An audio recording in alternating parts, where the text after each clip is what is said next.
Қазіргі жекешелендіру нарықтық экономиканың негіздерін нығайту мақсатында жүргізілуде. Бұл бағдарламаның басты мақсаты елдегі жеке кәсіпкерліктің одан әрі дамуына серпін беру. 2014 жылдан бастап Қазақстанда мемлекеттік және квази-мемлекеттік сектордың активтерін жекешелендірудің екінші толқыны өтіп жатыр. Самұрық-қазына акционерлік қоғамы директорлар кеңесінің шешімі бойынша бекітілген сатылымдардың бірыңғай ережелеріне сүйеніп, қорға тиесілі компанияларды сату жүргізіледі. Осыған орай қор активтерін жекешелендіру үдерісінің бірыңғай операторы Самұрық-қазына контракт жауапкершілігі шектеулі серіктестігі қорға тиесілі активтерді сату және қайта құрылымдау бойынша қызметті бақылайды. Бүгінгі эфирде активтерді жекешелендіру туралы қосымша мәлімет аласыз.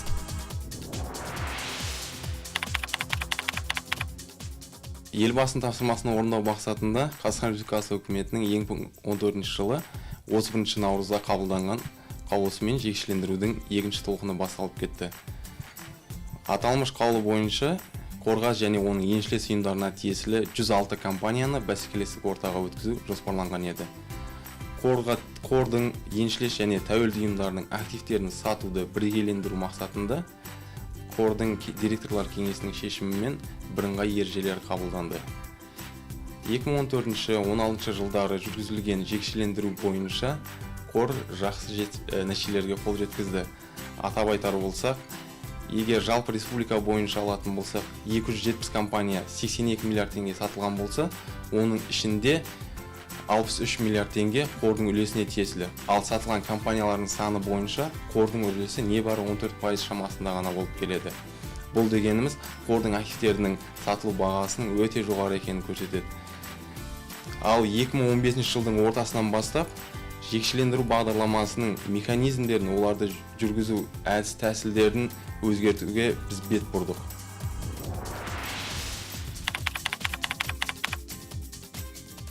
Жекешелендіру бағдарламасының 2014-16 жылғыдан айырмашылықтарына тоқталатын болсақ, ол біріншіден сатылатын компаниялардың санының ұлғаюы. Бастапқыда 106 компания болған болса, қазіргі таңда 215 компанияны бәсекелестік ортаға өткізу көзделіп отыр. Сонымен қатар 2014-2016 жылдары сатуға шығарылатын компаниялар бойынша сату үлесі, сату бағасы, сату тәсілдері бойынша шешімді салалық комиссияларда қызмет атқаратын комиссиялар қабылдайтын болса, ал қазіргі таңда әлеуметтік экономикалық маңызға ие компанияларды сату үшін тәуелсіз кеңесшілерді жұмысқа тарту міндеттелді. Сонымен қатар бұл шешімдер мемлекеттік комиссияның қарауына да жіберілетін болады. Сонымен қатар Қазақстан Республикасының заңнамасына енгізілген өзгеріске сәйкес жүргізілетін аукциондардың саны шектелді. Қазіргі таңда тек қана 3 аукцион жүргізіледі. Бірінші рет бағаны көтеру әдісі, екінші, үшінші рет бағаны төмендету әдістері бойынша. Шетелде орналасқан компанияларды Қазақстан Республикасында 3 рет аукцион жүргізу арқылы қазақстандық инвесторларға ұсынатын боламыз. Егер де жүргізілген 3 аукцион бойынша бұл компаниялар сатылмайтын болса, шетелдік компаниялар орналасқан жер бойынша шетелдік инвесторларға ұсынылатын болады. Сонымен қатар экономикалық тұрғыдан тиімсіз болып табылатын компанияларды, активтерді сатуға шығармай, қайта құрылымдау немесе тарату мүмкіндігі туды.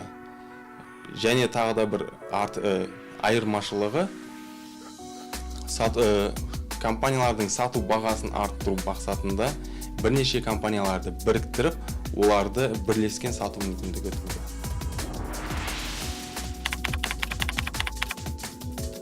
Жекешелендіру бағдарламасының қамту аясын арттыру мақсатында Самұрық-қазына қоры privatization.sk.kz сілтемесі бойынша орналасқан арнайы сайтты іске қосты. Бұл сайтта кез келген адам активтердің тізімімен, активтердің паспорттарымен, сонымен қатар активтерді сатудың механизмдері, тәсілдері туралы ақпаратпен таныса алады.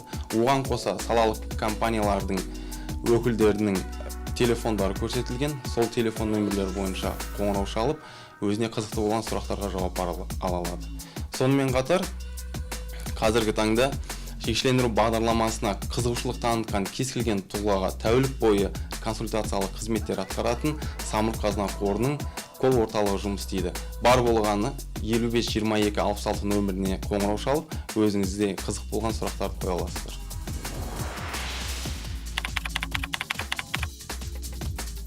Біз сатуға шығарылатын компанияларға алдын ала талдау жасап, экономикалық жағынан тиімсіз болып табылатын компаниялар бойынша тарату немесе жою бойынша қайта құрылымдау бойынша шешімдер қабылдаймыз. Бұл дегеніміз сатуға шығарылатын компаниялар инвесторлар үшін қызығушылық танытатындай дайын бизнес өкілдері болып табылады. Бұл компаниялардың ішінде еркін экономикалық аймақта орналасқан компаниялар да бар, немесе өздерінің бірегей лицензиялары бар компаниялар бар. Сонымен қатар көптеген компаниялар қордың еншілес және тәуелді ұйымдарымен ұзақ мерзімге жасалған келісім шарттары бар компаниялар болып табылады.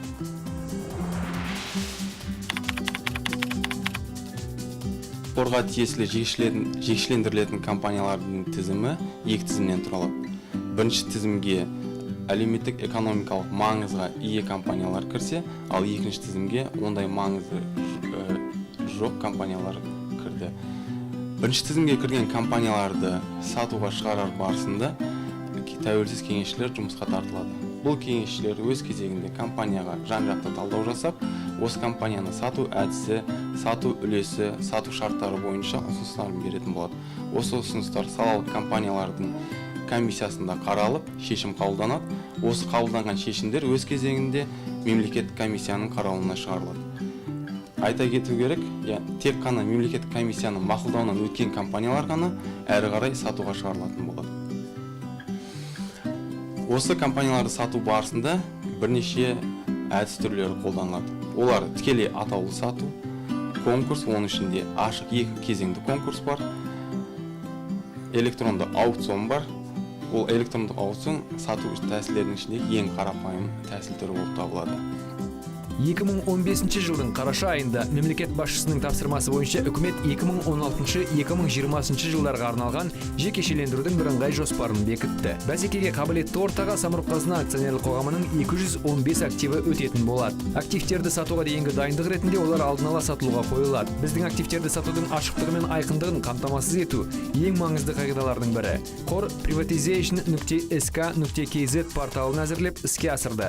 Мұнда аукционға қатысуға қатысты барлық егжей-тегжейлі нұсқаулар, активтердің орналасу картасы, активтер туралы қысқаша ақпарат және соңғы жекешелендіру жаңалықтарын табуға болады.